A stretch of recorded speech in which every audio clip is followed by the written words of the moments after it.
Well, hello and welcome to the stream. Let's go ahead and see what we can get into. I'll do a little bit of art now. And this premiered. This is the FBI investigator on Coast to Coast AM.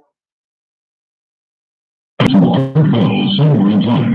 The night featuring Coast to Coast AM from August 28, 2001. From the high desert in the great American Southwest. Good evening, good morning, good afternoon is only going to run this week. That's it.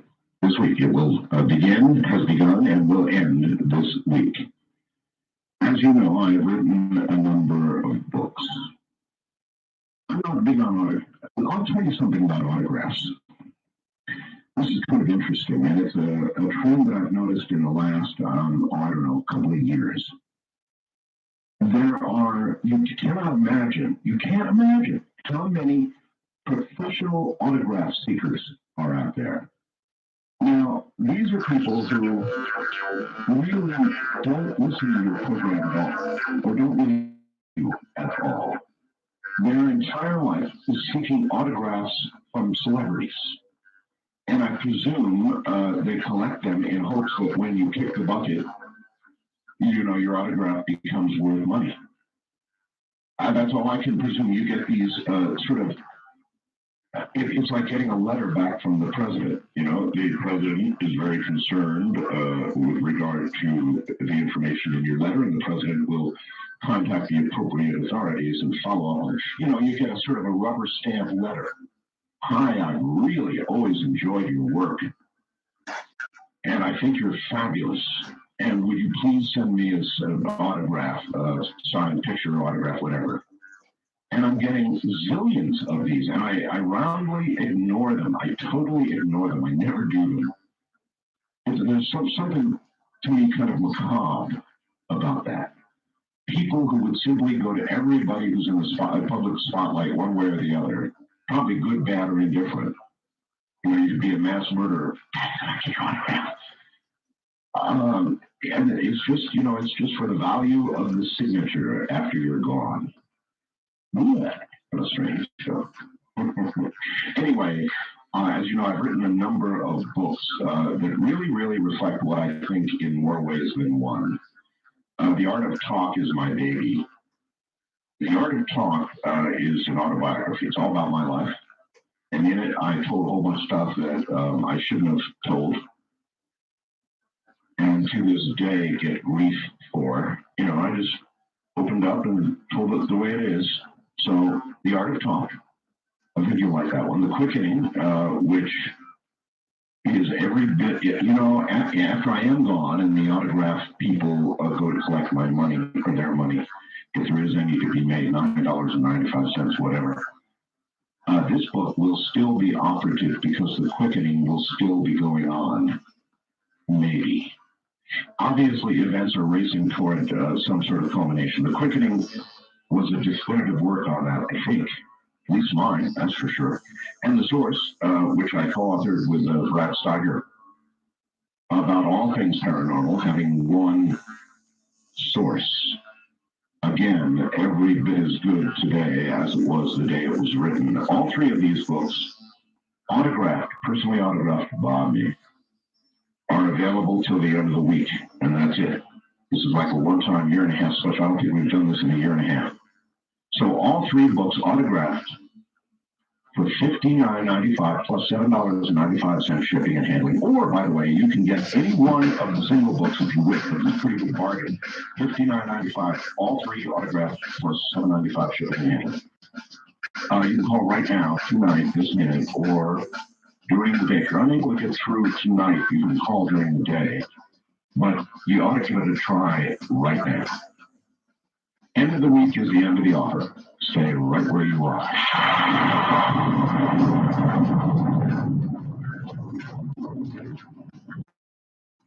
There's so much that I should be covering that I've been saving while all of this controversy has been going on. I mean, there really is a lot going on there. And I think this could probably be classified as part of the quickening, in my opinion, and then we'll open lines here.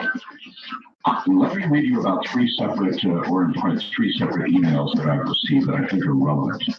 And have you noticed the stories about confused animals?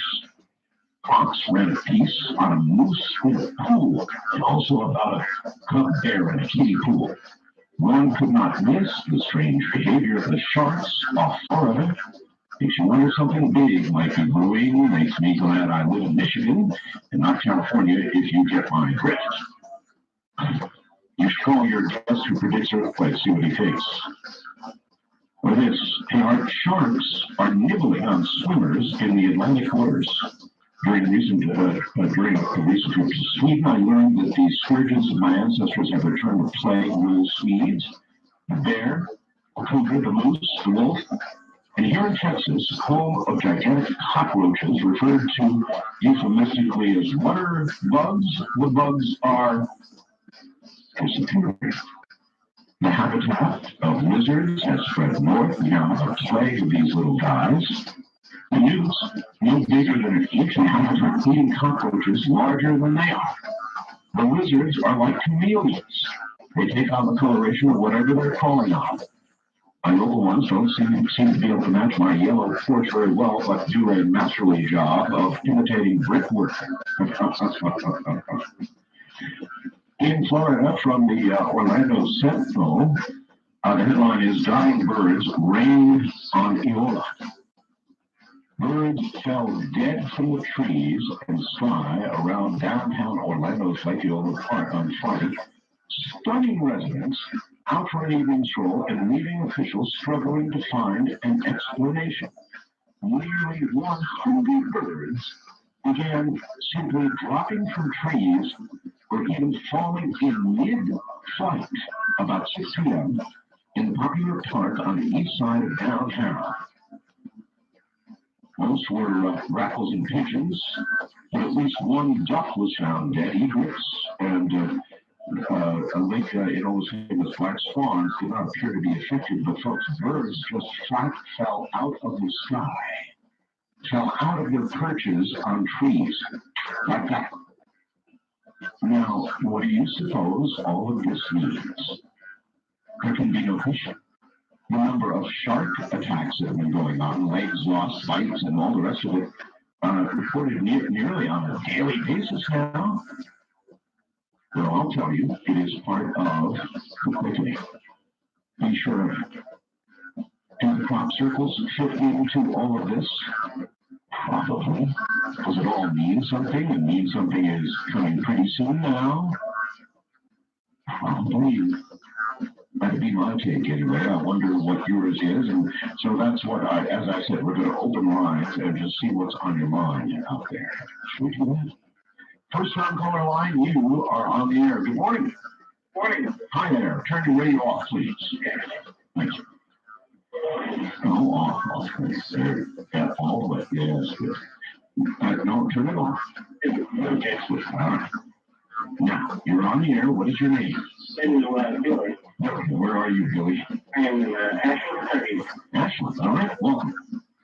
I got a question, Art. I was on the website today at work, and I was looking at the crop circles. Yes. And I noticed at the bottom of the crop circle, there is appears to be a humanoid shape at the bottom of it. Are you referring now to the crop circle that is said to be perhaps an answer to the Arecibo signal? Yeah, I was looking. Yeah, that's right. A fat-headed being at the bottom, right? Right. Okay, yes. And I was wondering, have they perhaps came close to maybe interpreting what any of those symbols are and the fat inside the fat head? Oh, inside the head? Yeah, I mean, it seems like there's some symbols or something, inside the head. You may be looking at it too hard. All I see is a head, a big head, albeit, but a head. Okay, and me and my wife, Either that or clean your computer screen. It could be a possibility there. And how far was the face from crop circle itself. Okay, a way for you to gauge that yourself is to go to the photograph on my website of the two lists, the face and the answer, and look at them in relationship to the great big satellite dish there. Okay. Do you see the satellite dish? Yeah. Okay, that satellite dish is 80 feet in diameter. Wow. So if you just sort of, use a little anything and measure the 80 feet and go around, it will help you. Okay, I appreciate it. Me and my wife, we just really feel that this is going to be the beginning of something tremendous. And a lot of people here in the area feel that way too. When you and your wife and myself are in total agreement. Thank you, my friend. Thank you. Take care. Wildcard Line, you are on the air. Good morning. Good morning. This is Raymond in Concord, Michigan. Yes, sir. My niece and nephew, they're 5 years old, they're twins, and they're in preschool. And they came home and told their mom, my sister, and their mom one day, so that was pretty cool that I didn't know they were doing. They're teaching in preschool about Bigfoot. What? Yeah, how about that? No, I don't think they're teaching high school. No. Are you sure? Yeah, he said they're learning about Bigfoot, and he explained to my sister exactly what it was, and he said he loved it. What is the school teaching about Bigfoot? I mean, what are they saying? Do you know? Well, I don't know. No, I don't live that near them, so I talked to him once in a while, but he just said he came home, they were teaching them in school, and told them about Bigfoot. Bigfoot is your friend. Well, he said that what he got out of it was, he ended up saying to my sister that, he really thought Bigfoot was neat and everything. Really neat, huh? And I went and rented them the movie Harry and the Hendersons, thinking it was... Oh, now, Harry and the Hendersons, now, I'm not sure that represents Bigfoot as we understand it. No, it doesn't, but I didn't want him to be afraid of it. And how old are these two? 5 years old. 5 years old. And what are their names? Jake and Katie. Jake and Katie. So, little Jake and Katie, in case you should be waking this out, here's my version of Bigfoot.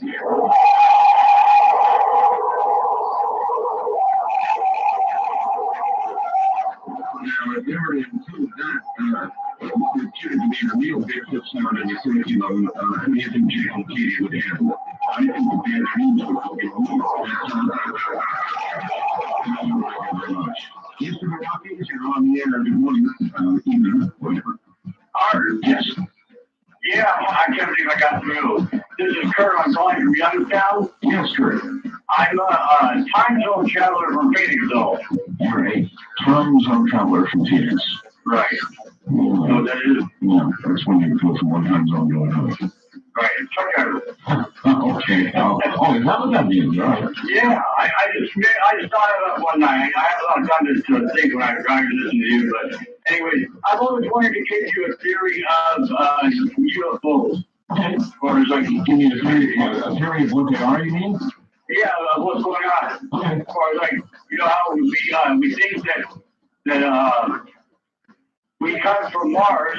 There's evidence of being coming from Mars, and I think possibly it's UFOs are actually repopulating the next Earth.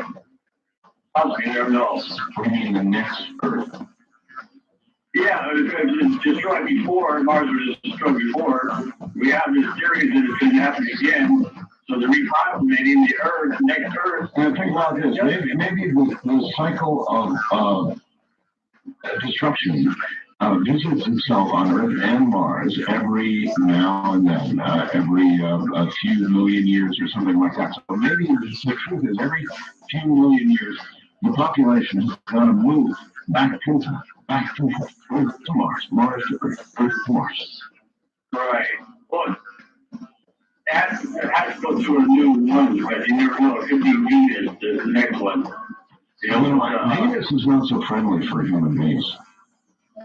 Well, according to the reversals, future reversals, the guys from NASA were coming up with Americans and Venus on Mars, Americans and buildings on Venus or whatever. Well, maybe, but would you get on a rocket bound for Venus as your new home because you've got a one-way ticket, right? Based on speech reversals? If the guy from NASA said, listen, Earth is, in its last minutes here, and you're going to get the one of the ones to make it to the new home. need us. And we have these speech rehearsals that seem to justify our sending you there. Hop on board. West of the Rockies, you're on the air. Good morning. Going once, going twice, gone. First time caller line, you're on the air. Hi. Hello. Is this the RBL program? Coast to Coast AM? It would appear so. I would hope so. Yeah, I was going to just call and respond to an issue about the sharks. Yes, the sharks. And for that matter, a lot of the other animals behaving all of a sudden. Absolutely. In kind of a strange way, wouldn't you say? Absolutely. Have you ever seen this many shark stories ever? No, I have not. Right. One of the strange thing when I was calling to talk about is that this is not the first time in history that this has happened. Happened in several documented cases. Probably happened before the big meteor hit the Yucatan, for example. That, yeah. We don't remember. But, for one of the instances, there was a film a few years ago called The Ghost in the Dark that came out, which was just a film, of course, was based on a true incident of these lions in a place called Savo in Africa that basically just started randomly killing 100 people, 2 of them for no particular reason at all. And the fact of the matter is lions don't normally do such a thing, and they, I believe, by the end of it, killed about 100 people. The lions killed. You know what? I think I remember that story, sir. Mm-hmm. I do recall that story. In fact, that went on a real human eating rampage. Listen, can you hold on? Absolutely. See you right there. We'll be right back. From the high desert, this is Coast to Coast AM and Open Lines. I'm Markel. Here's Markel, Sunday Live on Career in First. The on-air presentation of Western Coast AM from August 28, 2001.